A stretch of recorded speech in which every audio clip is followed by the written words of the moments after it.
ပိုင်းကိုရောက်ပါပြီအခုဆွေးနွေးပေးမယ့်အကြောင်းအရာတော့ interjections အာမေရိတ်တွေအကြောင်းပဲဖြစ်ပါတယ် interjections လို့ခေါ်တဲ့အာမေရိတ်ဆိုတာ expressing the sudden emotion expressing ဖော်ပြပေးခြင်းဘာကိုဖော်ပြပေးမလဲ the sudden emotions ရုတ်တရက်ဖြစ်ပေါ်လာတဲ့စိတ်ခံစားမှုတွေဖော်ပြတဲ့အခါမှာအသုံးပြုတယ်ဥပမာ number 1 aha I knew you were hiding something ဒီမှာ aha ဆိုတာဒီဒါရုတ်တရက်စိတ်ကနေပြီးတော့ဖြစ်ပေါ်လာတဲ့ခံစားမှုကိုဖော်ပြပေးတယ် interjection ပေါ့အာမေရိတ်လေးပေါ့နောက်မှာအာမေရိတ်ရဲ့အမှတ်သားexclamation လို့ mark လို့ခေါ်တဲ့အရာလေးရှိတယ် exclamation mark နောက်က verb တွေလိုက်ရှာကြည့်ရင် knew ကလည်း verb ပေါ့နောက်ပြီးတော့ were hiding ကလည်း verb ဂျာထဲမှာthe hat that ကိုဖျောက်ထားတယ် conjunction ကိုဖျောက်ထားတယ်ပေါ့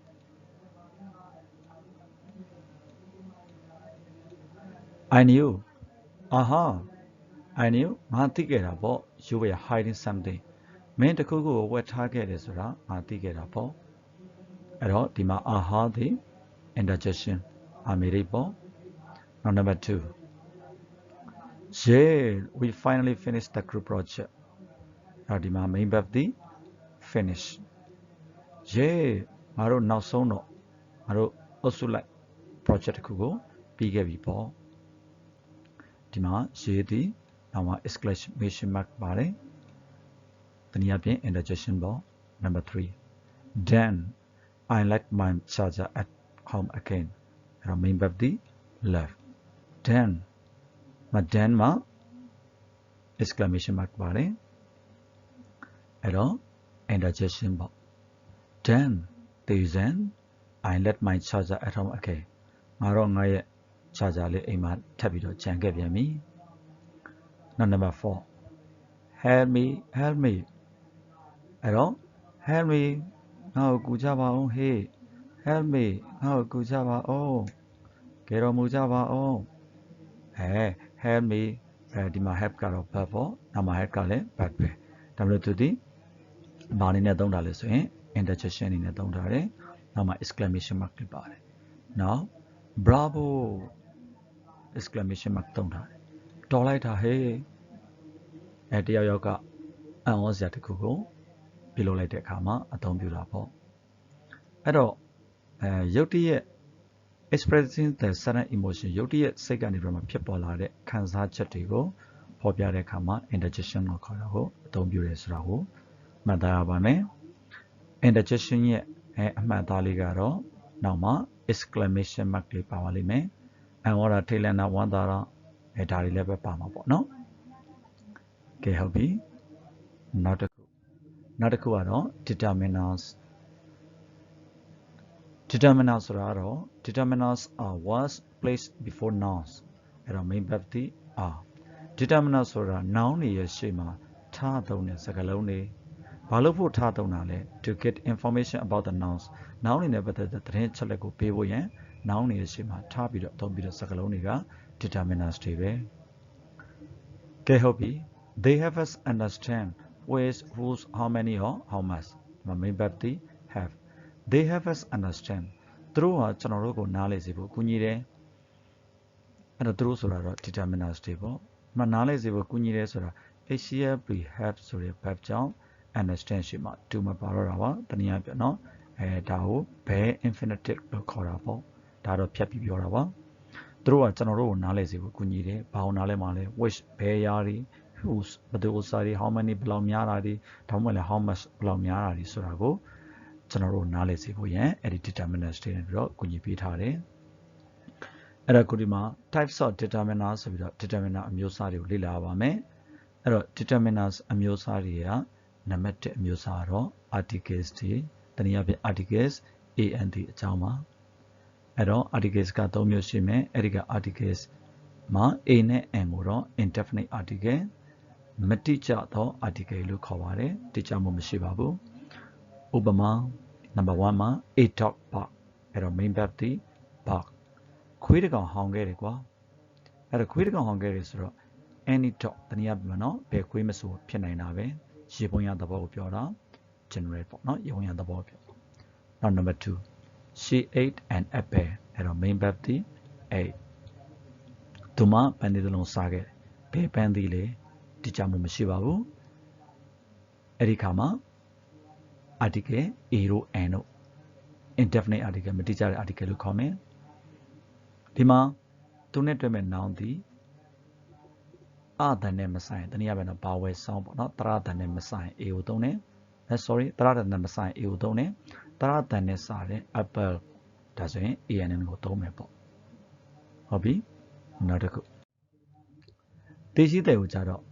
definite article တိကျမှုရှိတဲ့ article လို့ခေါ်တယ် use the one အဲ့တော့သိရှိတဲ့မှာလဲအတန်ကတော့သူကနှစ်တန်ထွက်တယ် the နောက်မှာဒီ vowel sound ပေါ့နော်တရတန်နဲ့ထွက်တဲ့ adjective တို့ noun ရှိတယ်ဆိုလို့ရှိရင်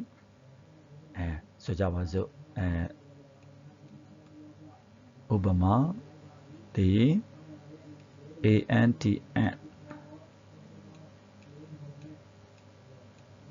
ပြည့်စိတ်တကောင်အဲ့ဒါ the end တော့မဟုတ် endn အဆုံးသတ်အပြီးပေါ့ဒါဆိုရင် the end လို့ထွက်တယ်ပေါ့နော် the end ကဲပြီနောက်ကနောင်ကboy boy ဆိုကြပါစို့ boy boy ဒါဆိုလို့ရှိရင်ဒါတော့ the boy လို့ပဲအတန်ထွက်မယ်ပေါ့အပေါ်တော့ the end the boy အဲ့တော့ the နှစ်မျိုးထွက်တယ်ပေါ့နော်အဲ့ဒါကိုတော့တဲ့သိရှိတဲ့ကိုအသုံးပြုတဲ့အခါမှာ the noun is already known or mentioned noun ကသိပြီးသားတော့မဟုတ်ဖော်ပြပြီးတဲ့အခါမှာဒီမှာတော့ verb is already known or mentioned ပေါ့ noun ကိုသိပြီးသားတော့မဟုတ်ဖော်ပြပြီးတဲ့အခါမှာတနည်းအားဖြင့်တစ်ချိန်ဖော်ပြပြီးသား noun ကိုသုံးတဲ့အခါမှာသိရှိတဲ့ကိုသုံးတယ်ပေါ့ဥပမာ I saw a cat အဲ့တော့ verb saw ကျွန်တော်ကကြောင်တစ်ကောင်ကိုမြင်ခဲ့တယ် the cat was black အဲ့တော့ verb က was အဲ့ဒီကြောင်ကအနက်ရောင်ကွတနည်းအားဖြင့်တော့ဘယ်ကြောင်လဲကျွန်တော်တို့မြင်ခဲ့တဲ့ကြောင်ကိုပြောတာပါအဲ့ဒါကြောင့် the cat လို့သုံးမယ်ပထမမတိကျတော့ a cat လို့သုံးတာပေါ့နောက်မှာတော့တိကျမရှိတော့ the cat was black ကြောင်ကအနက်ရောင်လို့သုံးပါတယ်အဲ့တော့ we talked about the cat already အဲ့တော့ verb talk ကျွန်တော်တို့ကကြောင်နဲ့ပတ်သက်ပြီးတော့ပြောခဲ့ပြီးသားဖြစ်သွားပါပြီအဲ့တော့ပြန်ပြောမယ် I saw a cat ကျွန်တော်ကြောင်တစ်ကောင်ကိုမြင်ခဲ့တယ်ဘယ်ကြောင်လဲမပါသေးပါဘူးရေဝင်ရသဘောပါ the cat was black ကြောင်ကအနက်ရောင်ဖြစ်တယ်ဘယ်ကြောင်လဲအခုနတွေ့ခဲ့တဲ့ကြောင်ကအနက်ရောင်လို့ပြောတာပါဒါကြောင့် the cat တိကျမှုရှိသွားပါပြီအဲ့တော့သိပြီးသားသို့မဟုတ်ဖော်ပြပြီးသား noun ကိုပြောတဲ့အခါမှာသိရှိတဲ့ကိုသုံးပါတယ်နောက် number 2 there's only one or something အဲ့တော့ verb is there's only one or something တခုတည်းရှိတဲ့အရာပေါ့ဥပမာ the sun is bright နေရတာတယ်နေသားတယ်နေပူတယ်ပေါ့တခုတည်းရှိတဲ့အရာဆိုတော့သူ့ကိုဘယ်လိုလဲခေါ်လို့ဆိုရင် unique noun ပြိုင်ဆိုင်ကင်းတဲ့ noun လို့လည်းခေါ်ပါသေးတယ်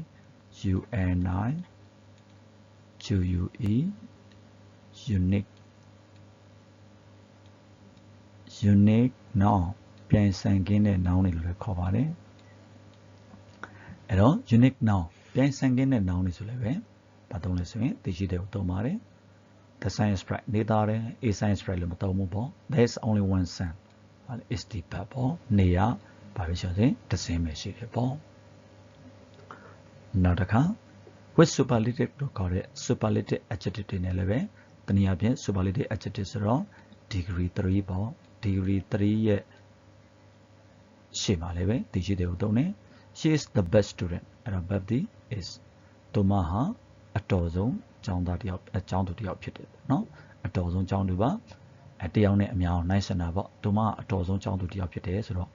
ကျန်တဲ့ကျောင်းသားတွေထက်ပို့ပြီးတော့မှအသာလွန်ဆုံးပေါ့နော်တဲ့ကမှာသိရှိတဲ့ကိုသုံးတယ်နောက်တစ်ခု number 4မှာ the context maze is clear အဲ့တော့ verb maze အဆက်ဆက်ကရှင်းလင်းတဲ့အခါမှာလည်းပဲသိရှိတဲ့ကိုသုံးပါတယ်ဥပမာ open the door တကားကိုဖွင့်လိုက်ပါအဲ့တော့ verb open တကားကိုဖွင့်လိုက်အောင်ဟဲ့ အဲ့တော့ the listener knows which door တဲ့အဲ့တော့ main verb ဒီ knows နားထောင်တဲ့သူကဘယ်တကားကိုဖွင့်ရမလဲဆိုတော့သိပြီးသားတကားကိုဖွင့်လိုက်အောင်ဟေး open the door အဲ့တော့တနည်းအားဖြင့်ဘယ်တကားကိုဖွင့်ခိုင်းလဲဆိုတော့နားထောင်တဲ့သူကသိပြီးသားပါအဲ့ဒီအခါမှာသိရှိတယ်ကိုသုံးတယ်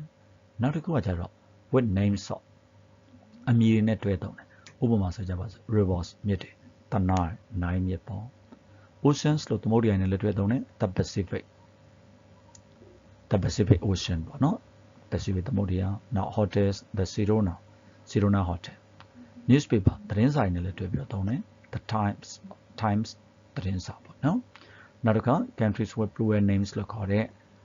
အများပုံစံရှိတဲ့နာမည်ပါတဲ့တိုင်းပြည်တွေမှာလည်းတွဲသုံးတယ်ဥပမာ the United States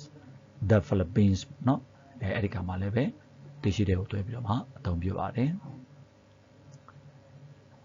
ဒါဆိုရင် article and ပေါ့เนาะပထမဆုံးတော့ determiners တစ်ခုပေါ့เนาะနောက်တစ်ခုကတော့ determiners က demonstrative လို့ခေါ်တဲ့တရုပ်ပေါ်တာပေါ့เนาะတနည်းအားဖြင့်တော့ point to specific things တိကျတဲ့အရာတွေကို point ညွှန်ပြပေးတယ်ဥပမာဘာတွေတိကျလဲThis book is interesting အဲ့တော့ verb is ဒီစာအုပ်ကစိတ်ဝင်စားဖွယ်ကောင်းတယ်ဒီစာအုပ်ကစိတ်ဝင်စားဖွယ်ကောင်းတယ်ဆိုတော့ဒီစာအုပ်ဆိုတာဒီဒါညွှန်ပြပေးတာပေါ့ Those apples are ripe အဲ့တော့ verb are ဟိုပန်းသီးတွေကမှဲ့နေပြီကွအဲ့တော့ဘယ်ပန်းသီးလဲဟိုပန်းသီးဒါ demonstrate လုပ်တာပေါ့နောက်တစ်ခုကတော့ possesses ပိုင်ဆိုင်မှုတွေလည်းတွေ့သုံးတယ်ဟိုမှာ show ownership of possession အဲ့တော့ verb showပိုင်ဆိုင်မှုဒါမှမဟုတ်ရင်ပိုင်ဆိုင်တဲ့သူပေါ့နော်ပိုင်ဆိုင်တဲ့သူဒါမှမဟုတ်ပိုင်ဆိုင်တဲ့ຢာကိုဖော်ပြတဲ့အခါမှာ determiners ကိုသုံးတယ်ဘယ်ဘာတွေလဲဥပမာ my car is red အဲ့တော့ verb is ငါကားအနီရောင်ကွငါရဲ့ကားဒါဒီ possesses ပေါ့ဒါလည်း determiners ပေါ့ now her idea was great အဲ့တော့ verb was သူမရဲ့ယူဆခံရတယ်ကွာတနည်းအားဖြင့်သူမရဲ့ယူဆတကယ်ကောင်းတယ်ကွာအဲ့ဒီကမှာ how the possesses ကိုပြတယ်ပေါ့ဒါလည်း determinants ပါပဲနောက်တစ်ခု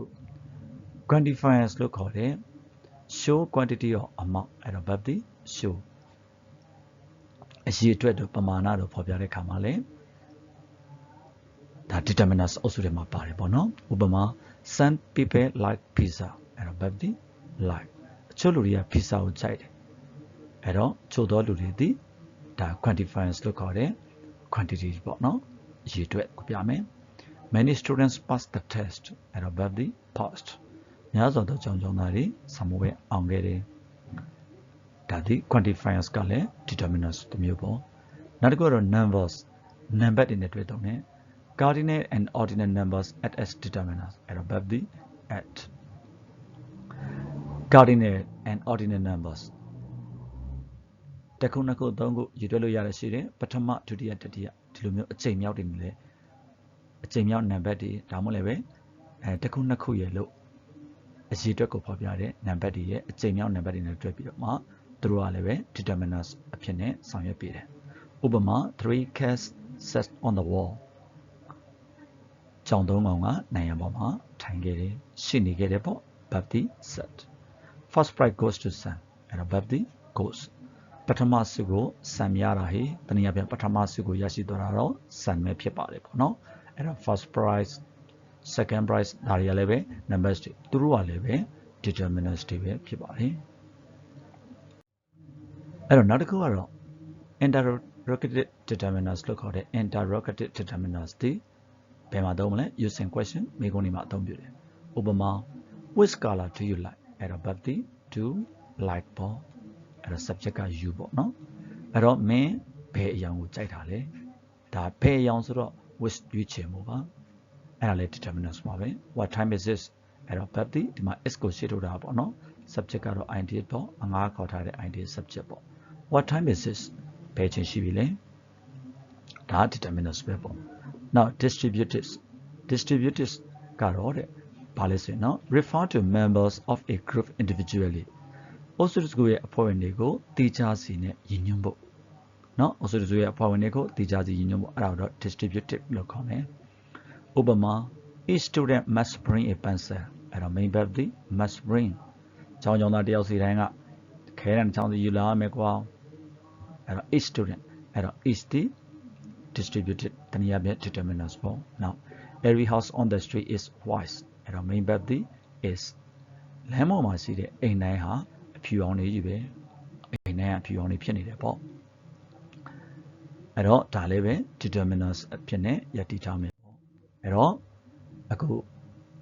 determinants အနေနဲ့ determinants တွေကြီးကတော့9မျိုးပေါ့နော်အဲ့တော့အကုန်လုံးပြန်ပြီးတော့မှချုပ်လိုက်မယ်ဆိုလို့ရှိရင်Watson က9မျိုးတစ်ခုချင်းစီအနေနဲ့ပြန်ပြီးတော့မှလေ့လာလိုက်မယ်ဆိုလို့ရှိရင်တစ်ခုချင်းစီကိုပြန်ပြီးတော့အပိုင်းလိုက်ကလေးပြန်ခွဲပြီးတော့မှကြည့်မယ်ဆိုလို့ရှိရင် nouns pronoun တွေကနေပြီးတော့မှနောက်ဆုံး determinants တွေအထိပေါ့နော်9မျိုးကိုစနစ်တကျနဲ့ဖြည်းဖြည်းချင်းပြန်နားထောင်ကြည့်မယ်ဆိုလို့ရှိရင် nine parts of speech လို့ခေါ်တဲ့ Watson က9မျိုးအကြောင်းကိုအခြေခံအဖြစ်တော့ခြုံငုံမိမယ်လို့ယူဆပါတယ်အားလုံးကိုကျေးဇူးတင်ပါတယ်ကျမ်းမာချမ်းသာကြပါစေ